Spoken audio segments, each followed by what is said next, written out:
Hello everyone, welcome to Quick Science. Let's begin today's video from neutralization. In my last videos, I have already explained about acids, bases and indicators and also effect of acids and bases on natural indicators. If you have not checked the video, I will provide the link in the description box. Please do watch those videos. Let's begin today's video. So far, we have learned what is acid and what is a base. And we have also understood acid turns blue litmus into red color and bases turns red litmus into blue color.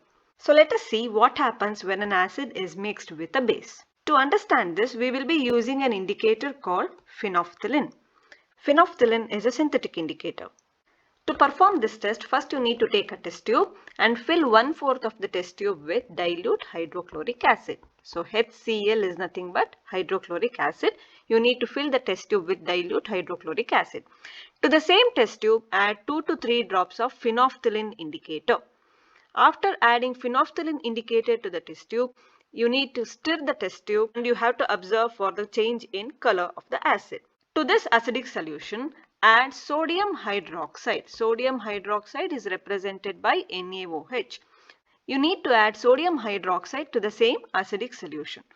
And again you have to observe for any changes in color. As you continue adding sodium hydroxide to the acidic solution, the solution turns into pink in color. Now again you need to add one more drop of dilute hydrochloric acid and the solution becomes colorless. So again you have to get confirmed by adding sodium hydroxide. After adding a drop of sodium hydroxide, the solution again becomes pink in color. After performing this test, we will come to know phenolphthalein indicator gives pink color when it reacts with basic solution and it will be colorless when it reacts with acidic solution. So by now, you must have understood acidic solution and basic solutions are not same. They are different from each other. So when acidic solution is mixed with basic solution, both the solution neutralize the effect of each other. So when base is mixed with an acid, it neutralizes its effect. Neutralizes means it destroys each other's effect. When an acid solution and a base solution are mixed in suitable amounts, both the acidic nature of the acid and the basic nature of the base are destroyed. Hence, the resulting solution is neither acidic nor basic. If you touch the test tube immediately after neutralization, you will notice test tube will be very hot because during neutralization reaction, heat will be produced, or you can also say heat will be evolved. Evolved is nothing but produced. The evolved heat raises the temperature of the reaction mixture. So in neutralization reaction, a new substance is formed. As we have already understood, when an acidic solution is mixed with a basic solution, the resulting solution is neither acidic nor basic.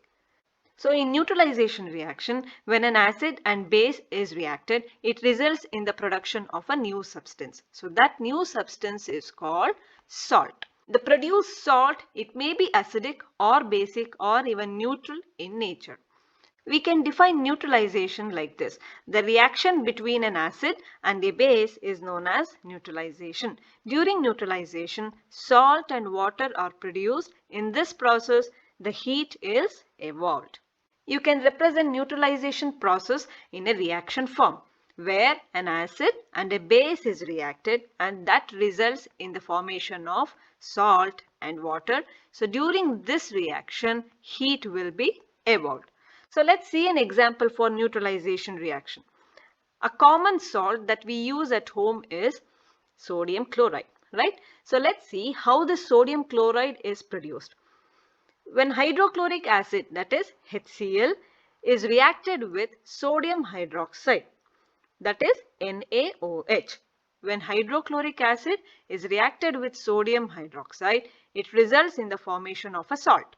And the salt produced here is sodium chloride, that is represented as NaCl, and also in the production of water. During this process, heat will be generated.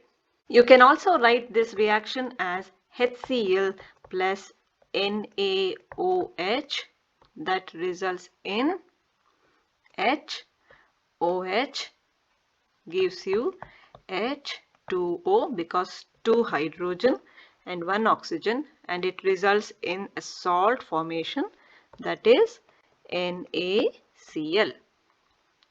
So this is how the sodium chloride salt will be produced. My next video will be on neutralizations in everyday life. Please stay tuned with the channel. If you like the video, please don't forget to give a like and share with your friends and subscribe to Quick Science. All the best. Thank you so much for watching. Bye bye.